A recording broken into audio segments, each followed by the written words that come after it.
straight away now with our current mini stock points leader, number 33 car. You've had control over this division all season long. Ward Paxton Hall landing that award.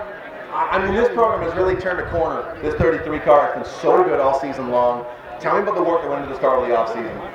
You know what? It was all maintenance. It's just stuff that takes time that you don't necessarily have, the resources to do week to week. So we spent the time and went through things with a fine-tooth comb, making sure we didn't leave anything out, and it certainly paid off.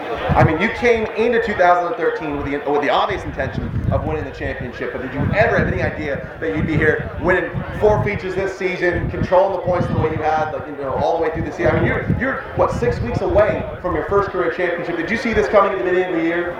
No, to be honest with you, I mean, before we got a few weeks in, I really didn't expect to take off the way we did. Some of those were a little bit luckier than others as far as the wins go, but we'll take them any way we can get it, and we just keep putting ourselves in position to be in contention. The mini stock division is funny in the sense that there are some nights we could have flag-to-flag competition, and you'll knock off 25 laps no problem. You'll have other nights where we can't go 2 or 3 laps without an on-track incident. The cautions will bunch you up. Have you made it so the setup of this car is both a long run and a short run car to sort of accommodate for the funny way that some of these races end up playing out? You know what? We kind of learned a few lessons fairly quickly early this season with cautions and whatnot. We had one night where we were very close to running out of fuel. That was a pretty quick lesson that, okay, we better leave ourselves in a better spot than that, because that's going to be no good. Other than that, really, there's not a whole lot that we can change drastically on these cars to make them better on a short or a long run. But we've got a few little things that we play with that seem to help a little bit. Heat races, short dashes versus running the features. And when they go long, this car seems to like being cold. So the more I can get it cooled off with a couple of cautions, that generally works in my favor. Now this car handles incredibly well, but it's not going to beat anybody in a horsepower contest. There's a lot of the Nissans and the Mustangs out here that you give up a lot of power to. Strategically, stylistically, with your driving style, how have you had to accommodate the fact that this car doesn't make the kind of ponies that some of these other cars do to still get out there and win races? We just go out there and try and make the racetrack as big as we can, try and make a nice wide arc of a turn, and the more we can do that, we can keep the momentum up. This car's all about momentum. It's not about horsepower. Like you just pointed out, we don't win races on horsepower. We win races by getting through the corner, getting in. We get in about as well as anybody. We really make up ground off the corner. From the center off is where we really have an advantage, from where I'm sitting in the driver's seat. You're a driver that I love talking to because you really understand your competition. You make a point of watching the drivers in practice and really knowing who you're out there racing with.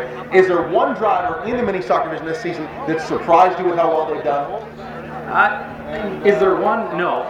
It's interesting though. I mean, we've got the Mellenhorst brothers back. Those are drivers that we saw a couple of years ago, haven't seen for a few years, so you never really know what they're going to come out with, and they've really showed up with some good equipment. They're good to race with.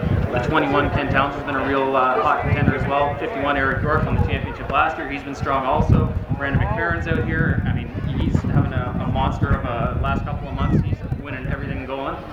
So there's not one, but a whole slew of real good cars that I'm watching pretty close, and it's hard to decide which one to put the stopwatch on.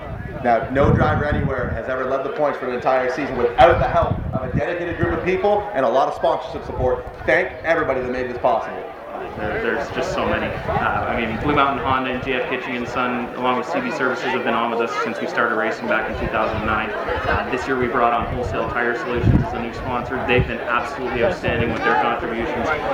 Georgina Auto Glass as well is on board, and the resources that they bring to us. And of course, a crew that spends all kinds of hours. This week they prepared everything, got the car loaded in the trailer, brought it up here. I was away this week out west, so I only made it back just in the last hour and a half. So it's pretty cool that I can rely on people to get the job done when I'm not there, and even when I am, they're working their butts off to make it happen. Warren, congratulations on all your success. Best luck the rest of the season. Driver number 33 mini stock, ladies and gentlemen.